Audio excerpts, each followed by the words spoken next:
Assalamualaikum warahmatullahi wabarakatuh. Kita bertemu kembali. Saya Dr. Sofi, menemui Sobat Sehat di kanal YouTube Dr. Sofi.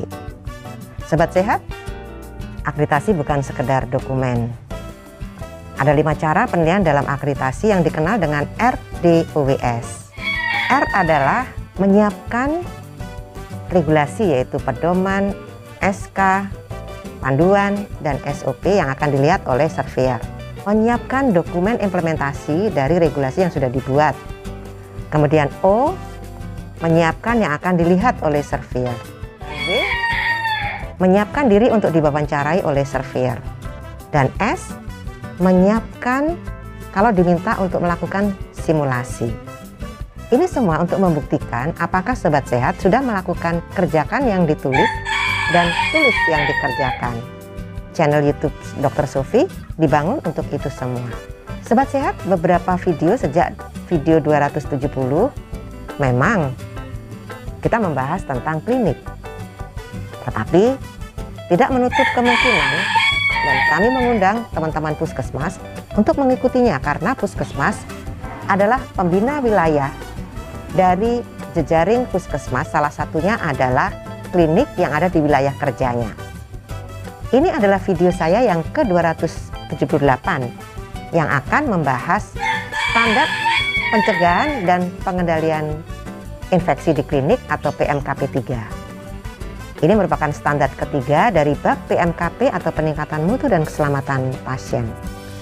Sebelum melihat video 278 ini, saya anjurkan Sobat Sehat juga melihat video tentang keselamatan pasien dan PPI, yaitu video 203 sampai dengan 208, 209A sampai dengan 209D, 210 tentang keselamatan pasien, dan video 212 sampai dengan 247 tentang pencegahan dan pengendalian infeksi, dan video 276 sampai dengan 277. Yuk kita bahas bab 2, peningkatan mutu dan keselamatan pasien. PMKP terdiri dari 3 standar, yaitu upaya peningkatan mutu dan keselamatan pasien atau PMKP 1, sasaran keselamatan pasien atau PMKP 2, pencegahan dan pengendalian infeksi atau PMKP 3. Di video 278 ini kita akan membahas pencegahan dan pengendalian infeksi atau PMKP 3 yang merupakan standar ketiga dari bab 2 PMKP dari standar dan instrumen akreditasi klinik. Yuk kita bahas apa itu pencegahan dan pengendalian infeksi di klinik. Klinik melakukan pencegahan dan pengendalian infeksi atau PPI. PPI dilaksanakan untuk mencegah dan meminimalkan terjadinya infeksi terkait dengan pelayanan kesehatan atau HAIS. Penanggung jawab klinik menunjuk koordinator atau penanggung jawab PPI untuk penerapan PPI sesuai dengan kebijakan yang telah ditetapkan. Apa pokok pikiran dari standar ini? Pencegahan dan pengendalian infeksi merupakan faktor penting dalam mendukung upaya peningkatan mutu dan keselamatan pasien klinik. Penanggung jawab klinik menetapkan pedoman dan melaksanakan PPI, antara lain penerapan kewaspadaan isolasi yang meliputi 1. Kewaspadaan standar yang terdiri dari kebersihan tangan, menggunakan APD, dekontaminasi dan sterilisasi peralatan perawatan pasien, pengendalian lingkungan, pengelolaan limbah, penata laksanaan linen, perlindungan kesehatan petugas, dan penempatan pasien, etika batuk dan bersin, praktek menyuntik yang aman, praktek global fungsi yang aman jika ada di klinik utama. Selanjutnya yang kedua, kewaspadaan berdasarkan transmisi, yaitu kewaspadaan transmisi kontak, kewaspadaan transmisi droplet, dan kewaspadaan transmisi udara atau airborne. Beberapa program PPI tersebut dapat dijadikan indikator mutu klinik yang diukur dievaluasi, dan dilaporkan secara berkala kepada pemilik dan penanggung jawab klinik. Sobat Sehat, sekarang kita akan membahas elemen penilaian dalam standar ini. Elemen penilaian dalam standar ini meliputi 1. Klinik menetapkan kebijakan dan prosedur kewaspadaan standar dan kewaspadaan transmisi di klinik. Di sini berarti klinik harus menyiapkan regulasinya, SK, pedoman, dan SOP. Kemudian yang kedua, staf klinik memahami kebijakan dan prosedur kewaspadaan standar dan kewaspadaan transmisi. Di sini surveyor akan melakukan wawancara tentang apa yang ada di elemen penilaian pertama, kemudian akan melakukan beberapa permintaan untuk simulasi. Elemen penilaian yang ketiga, ada petugas yang kompeten yang bertanggung jawab memantau dan mengevaluasi implementasi PPI di klinik. Nah, ini yang akan dilihat oleh surveyor adalah dokumen-dokumen pelaksanaan yang sudah dilakukan oleh petugas yang sudah diberi tugas untuk ini. Kemudian surveyor juga akan melakukan wawancara kepada petugas yang bertanggung jawab untuk melakukan MONEF implementasi PPI di klinik. Selanjutnya, elemen penilaian yang keempat, tersedia bukti pelaksanaan kebersihan tangan pada staf klinik sesuai standar PPI.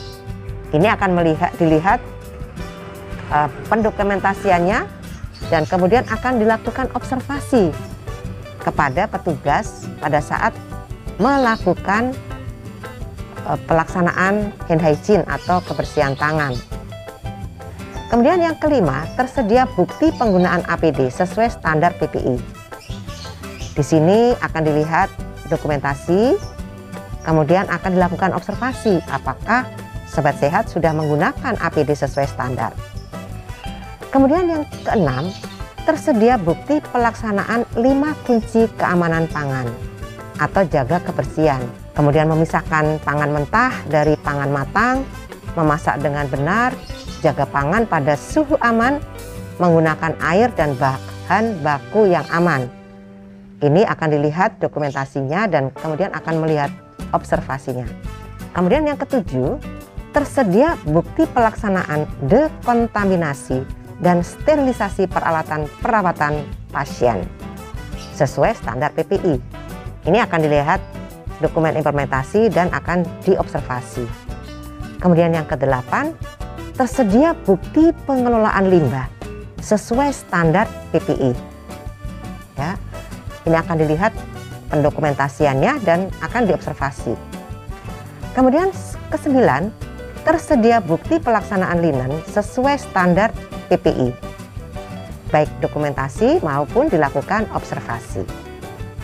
Kemudian elemen penilaian yang ke-10, tersedia bukti pemeriksaan kesehatan. Ini tentu saja kesehatan karyawan secara berkala. Ini akan dilihat dokumentasi dan observasinya. Kemudian yang ke-11, tersedia bukti penerapan etika batuk dan bersin. Ini akan dilihat juga dokumentasi dan surveyor akan melakukan observasi.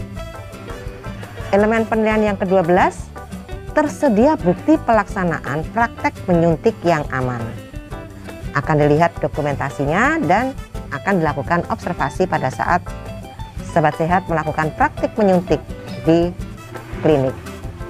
Kemudian yang ke-13, tersedia bukti pelaksanaan praktik lumbal fungsi yang aman. Ini jika ada di klinik utama ya. Akan dilihat dokumentasinya dan akan dilakukan observasi bila pada saat survei datang itu ada proses lumbal fungsi. Kemudian yang ke-14, elemen penilaiannya adalah tersedia bukti tidak lanjut hasil monitoring dan evaluasi pelaksanaan PPI di klinik. Ini tentu akan melihat dokumentasinya. Jadi tentu sobat sehat perlu melihat video-video yang sebelumnya yang sudah membahas bagaimana sih cara melakukan monitoring evaluasi dari pelaksanaan PPI, di FKTP yang sudah secara rinci ada di kanal YouTube Dr. Sofi. Sobat Sehat, silahkan melihat secara lebih rinci pada beberapa peraturan perundangan, termasuk pedoman teknis PPI di FKTP yang dikeluarkan oleh Kemenkes RI pada tahun 2020. Demikianlah Sobat Sehat, di video 278 ini kita telah membahas pencegahan dan pengendalian infeksi atau PMKP 3. Standar ketiga dari bab 2, peningkatan mutu dan keselamatan pasien atau PMKP. Sobat Sehat, kita akan bertemu di video 279 untuk membahas bab 3 atau penyelenggaraan kesehatan perseorangan atau PKP. Mulai dari standar 1, hak pasien dan keluarga atau PKP 1. Sampai di sini dulu ya. Semoga selalu sehat. Wassalamualaikum warahmatullahi wabarakatuh.